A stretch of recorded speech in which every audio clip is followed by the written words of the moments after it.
I got into this world of theater sound design through music, and when I was in college, I was studying music and started doing music work for dancers for their dance pieces and for theater productions, and then started as a job started actually doing technical work in New York City, putting up stages for city events and doing sound for city events in the city of New York to make a living while I was doing music.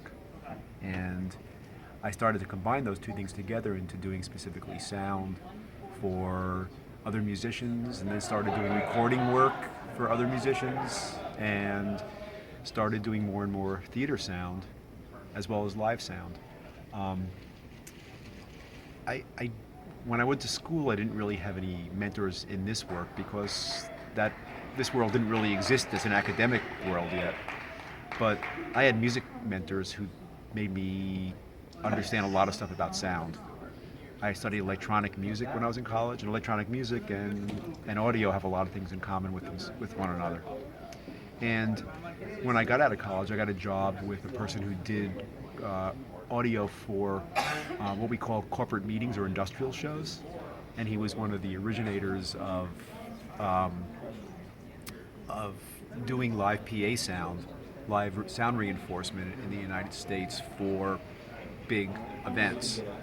And he was kind of an inventor and had really amazing ideas about how to do live sound. And I learned a lot from him about approaches to live sound, about how to deal with equipment issues, about how to design systems, all kinds of things. And this was in the late 1970s, early 1980s.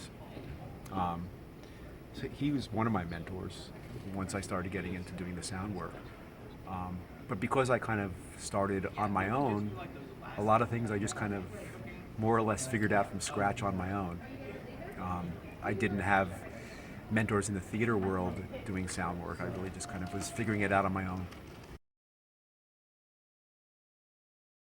What you're seeing now is our tech table for Fiddler on the Roof, which we start tech rehearsal on today.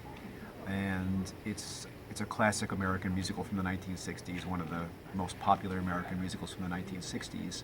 And we're doing the first production of it that is being done without the original Jerome Robbins choreography and direction. Bart Scher is directing a new version of the show, so it's a new approach to the show. And one of the things in the show is we're starting off the show with a big sound effect. It used to always start off just with Tevye on stage talking to the audience, but now we're going to start off the show with a train pulling through the train station and leaving the train station in Anatevka on its way to the port to bring the Jewish people to the boat to go to America, which is really where a lot of them end up going at the end of the play. And that's a new thing in this show. So this morning we were just working on making that sound effect go from the stage out into the audience and go across the audience and disappear, leaving Tevye on stage. One of the big challenges here is we're in a very big theater, and this should be an intimate musical. It shouldn't really be a big, loud rock and roll musical. So the big challenge is going to be how we can keep the intimacy of the character-driven storytelling so that it feels like we have a closer relationship to the actors, that we're not being pushed away from the actors by sound that's too loud and just too much in the auditorium versus being on stage. That's always a challenge in musicals, because you want to keep the storytelling and the sense of being live theatrical world as a basic perceptual thing that the audience is experiencing.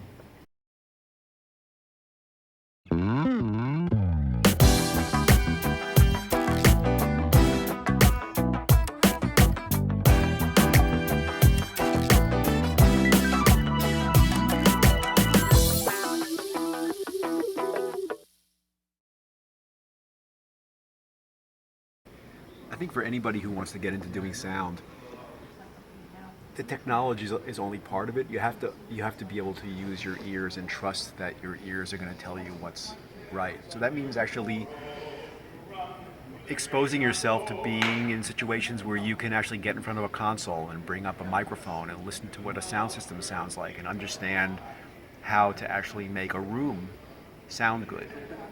Um, that's the most basic part of doing live sound, reinforcement sound. Um, and the other side of it is listen to things in the world and listen to what they sound like and listen to the quality of the sounds around you, so that if you're doing a sound environment for a show, you can bring that experience of the world outside into the theater and figure out how to make that work in a theater. Or if it's a fantasy-based thing, watch movies, listen to all different kinds of music. Listen to all different kinds of music so that you can get the music inside your head, so you understand different styles of music and understand how you can bring those values into the theater as well. Because you don't mix every piece of music from every style the same way. You have to understand musical style, and depending on style, your mixing will be affected, should be affected.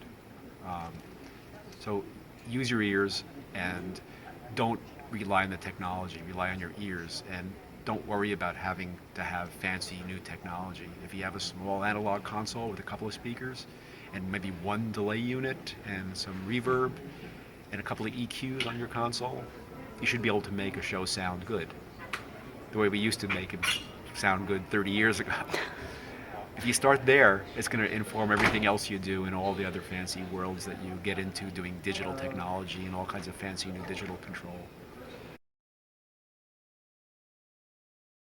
One technique that I've developed over the years, and very much with Mark Salzberg, who's my mixer on this show, the two of us did a lot of this work together over the last 20 years, is try to, with the use of delay on your signals, localize the sound to the stage more, so that you can get that intimacy where you get the audience to feel like they're seeing and hearing, they're seeing the actor and hearing the actor coming from the same place. One of the big problems with a lot of theatrical sound when you're doing intimate shows is the sound doesn't actually reinforce the intimacy of the show. And for a long time, a lot of designers have delayed systems from front to back, just doing delay based on distance from front of stage to back of stage. But it's also important to do delay in a lateral way. So you delay your systems from left to right as well, so you can give left to right information as well as front to back information. And now we're even starting to do height information. So with Timax systems now, we can define different delay zones that do height, width, and depth. So you can actually localize a sound to a location on stage based on delaying your sound, all your different components of your sound system to that location on stage where the actor is talking. And that's one of the techniques that I've been using for about over 15 years now, and it's the way we do it has changed a lot over the last 15 years, but we've had the technology for about 15 years to do this. Before that, there weren't enough delays available to us to be able to actually do what we can do now with doing delay at every cross point in the system, meaning every cross point in every matrix mixer can now have delay in it, so you can delay any signal to any speaker. That wasn't available really in any significant way before, the year 2000. This company, Outboard Electronics, that makes the Timax 2 system, was making the Timax 1 system in the 1990s, but it generally was not used for live sound reinforcement, partly because computers weren't reliable enough, and we were concerned about reliability and audio quality, reliability being the main thing. We want to have a reliable sound system, and it wasn't reliable enough. Now it is, and we're using it a lot of times, like on this show, on Fiddle On The Roof, we have a Timax system that allows us to do this delay matrixing for imaging to the stage. I can't really say there's one particular collaboration that's most important to me in my time doing sound, but you develop close collaborations with different directors. Like for instance, Fiddler on the Roof here, this is the same team that has done 3 other musicals together. We did South Pacific, we did Women on the Verge of a Nervous Breakdown, and we did King and I this past season. So this is our fourth musical working together as a team for the director part share. So relationships with directors and other designers are really important, and also relationships with the people who you work with in your sound department are really important. Like I think I said earlier, Mark Salzberg and I have been working together over 20 years. We've done, I don't even know how many shows we've done together now, maybe 15 shows together, and having a really, really good head sound person in your department is really important, because without a really great person mixing your show and heading your sound team, you're never going to be able to do the work that you want to do as a sound designer. And having great associates and great assistants is also really important, because if you noticed me working, you'll notice that I'm just talking at my associate a lot of the time, getting work done. I'm not doing the work myself. I'm telling my associate what I need to get done. And he and my production sound, or she and my production sound mixer, are really doing the lion's share of the work in the actual putting together of the sound for the show. The future of the sound world, that's a hard one, because I guess 10 years ago I kind of could have guessed where we are now. I'm guessing in 10 years we're going to have a much more modular way of doing things, that different manufacturers' equipment will talk to other manufacturers in a much easier way, and we'll be able to create systems that are much more customized for particular applications than we can now, more easily. And we'll have very, very different interfaces than we do now. I'm not sure in 10 years we'll be still mixing on traditional consoles. I think we'll be mixing on surfaces that we design appropriate to the particular context we're working in, and we'll be able to create our own interfaces for things. And we'll be much further along in kind of doing surround environmental sound than we are now. So I'm not really sure how the audience is going to be listening to shows in 10 years. There may be new speaker systems that are based on DSP that allow us to make a much more enveloping experience for audiences than now. You know, based on where we are now, there's a lot of work being done in DSP technology that's aiding in doing surround environments. That may actually become something that's applicable in the live sound world. Otherwise, we'll still have to use our ears, though. That's not going to change. I hope. Or else we'll all be out of jobs. No, we still have to use our ears. Hi from New York to the Greek sound industry. I don't think I have anything to say past what I just said before. Use your ears. Don't rely on the technology to tell you what's right and wrong, because you have to use your ears first. And be sensitive to the specifics of every project you do. Don't try to do a one-size-fits-all way of doing sound.